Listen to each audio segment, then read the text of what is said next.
Assalamualaikum warahmatullahi wabarakatuh. Saya Jovita Lia Permata Subianto dengan NIM 2202102404020. Di sini saya akan menjelaskan tentang tata surya dengan mata kuliah konsep dasar IPA. Bumi merupakan sebuah planet yang senantiasa mengitari bintang pusatnya, yaitu matahari. Selain bumi, masih banyak benda-benda langit lainnya yang berputar dalam pengaruh matahari sebagai bintang pusatnya. Benda-benda langit tersebut adalah planet, planet kerdil, satelit, komet, asteroid, objek-objek, Trans-Neptunus, dan yang lainnya. Seluruh benda langit tersebut besar dengan matahari berada dalam suatu sistem yang dinamakan sistem tata surya. Matahari sendiri berada dalam suatu galaksi yang dinamakan galaksi Bima Sakti. Sebuah galaksi tersusun atas gugus-gugus bintang. Gabungan gugus-gugus bintang itulah yang membentuk suatu galaksi. Bintang-bintang yang berada dalam suatu galaksi jumlahnya mencapai ratusan miliar. Terdapat sekitar 100 miliar lebih bintang yang menghuni galaksi Bima Sakti. Jarak dalam alam semesta, misalnya jarak antar galaksi, dinyatakan dalam tahun cahaya. Yang selanjutnya ada sistem tata surya. Tata surya merupakan sebuah sistem yang terdiri dari matahari, 8 planet, yaitu planet kerdil, komet, asteroid, dan benda-benda angkasa kecil lainnya. Matahari merupakan pusat dari tata surya, di mana anggota tata surya yang lain beredar mengelilingi matahari. Secara umum, mengelompokkan benda angkasa yang mengelilingi matahari menjadi 3, yaitu 1. Planet. Sebuah benda langit dikatakan planet jika memenuhi kriteria sebagai berikut. Yang pertama, ada mengorbit matahari. Dan yang kedua, bentuk fisiknya cenderung bulat. Dan ketiga, orbitnya bersih dari keberadaan benda angkasa lain. Yang kedua, ada planet kerdil. Sebuah benda langit dikatakan sebagai planet kerdil jika 1. Mengorbit matahari, yang kedua, bentuk fisiknya cenderung bulat, dan ketiga, orbitnya belum bersih dari keberadaan benda angkasa lain, benda-benda tata surya kecil atau small solar system bodies. Seluruh benda angkasa lain yang mengelilingi matahari selain planet atau planet kerdil. Benda-benda tata surya kecil tersebut diantaranya adalah komet, asteroid, objek-objek, Trans-Neptunian, serta benda-benda kecil lainnya.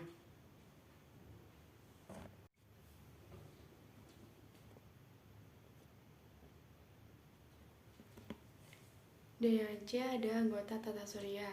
Yang pertama ada matahari.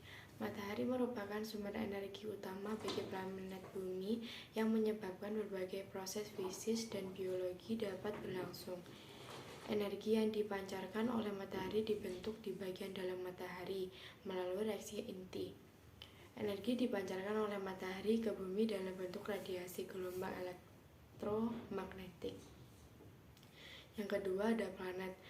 Berdasarkan kriteria, planet adalah benda langit yang mengorbit matahari, bentuk fisiknya cenderung bulat, orbitnya bersih dari keberadaan benda angkasa lain. Planet-planet yang berada dalam sistem tata surya adalah yang pertama ada Merkurius, Venus, Bumi, Mars, Jupiter, Saturnus, Uranus, dan Neptunus. Yang ketiga ada planet kerdil. Planet kerdil merupakan kategori baru dalam keanggotaan tata surya berdasarkan resolusi tahun 2006.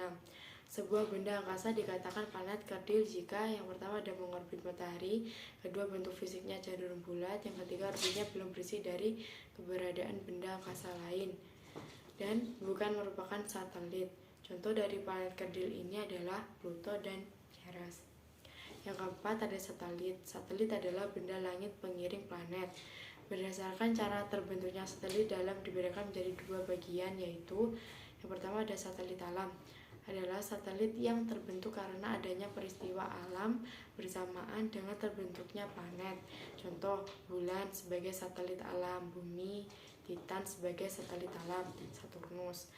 Dan B, satelit buatan adalah satelit yang dibuat oleh manusia yang digunakan untuk tujuan tertentu. Contoh, satelit cuaca, satelit komunikasi, satelit mata-mata, dan sebagainya. Yang keempat ada asteroid. Asteroid dinamakan juga planet minor atau planetoid. Senantiasa berada di antara planet Mars dan planet Jupiter, membentuk sabuk asteroid. Yang kelima ada komet, dinamakan juga bintang berekor, adalah benda langit yang garis edarnya atau orbitnya sangat lonjong.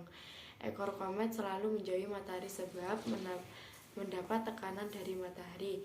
Wujud komet tersusun dari kristal-kristal es yang rapuh sehingga mudah terlepas dari badannya. Bagian yang terlepas inilah yang membentuk semburan cahaya ketika sebuah komet melintas di dekat matahari. Selanjutnya ada karakteristik planet. Setiap planet dalam sistem tata surya mempunyai karakteristik berbeda-beda satu dengan yang lainnya. Karakteristik yang dimiliki suatu planet dipengaruhi oleh beberapa faktor yang mempengaruhinya. Antara lain yaitu dipengaruhi jarak ke matahari, eksentrisitas, kerapatan atau density. Di sini saya mempunyai gambaran tata surya tentang gambaran tata surya, yaitu yang pertama ada Merkurius. Merkurius merupakan planet yang paling dekat dengan matahari. Yang kedua Venus. Venus lebih dikenal sebagai bintang kejora atau bintang senja. Yang ketiga ada Bumi. Sampai saat ini Bumi merupakan satu-satunya planet yang mempunyai kehidupan. Hal tersebut kemungkinan karena Bumi diselubangi oleh atmosfernya sehingga perbedaan suhu pada siang dan malam tidak terlalu besar. Yang keempat ada Mars. Mars berputar mengelilingi matahari dengan skala revolusi 687 hari. Yang kelima ada Jupiter. Jupiter diperkirakan mempunyai 17 satelit. Dan yang keenam ada Saturnus. Saturnus mempunyai eksentrisitas 0,056 dengan skala revolusi 229,5 tahun. Dan yang ketujuh ada Uranus. Uranus mempunyai eksentrisitas 0,047 dengan skala revolusi 84 tahun.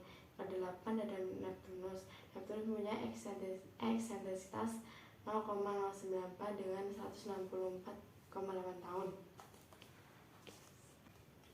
Yang ketujuh ada Uranus. Uranus mempunyai eksentrisitas 0,047 dengan skala revolusi 84 tahun. Yang kedelapan Neptunus. Neptunus mempunyai eksentrisitas 0,009 dengan skala revolusi 164,8 tahun. Sekian dari saya, terima kasih. Jika ada kurangnya mohon maaf. Wassalamualaikum warahmatullahi wabarakatuh.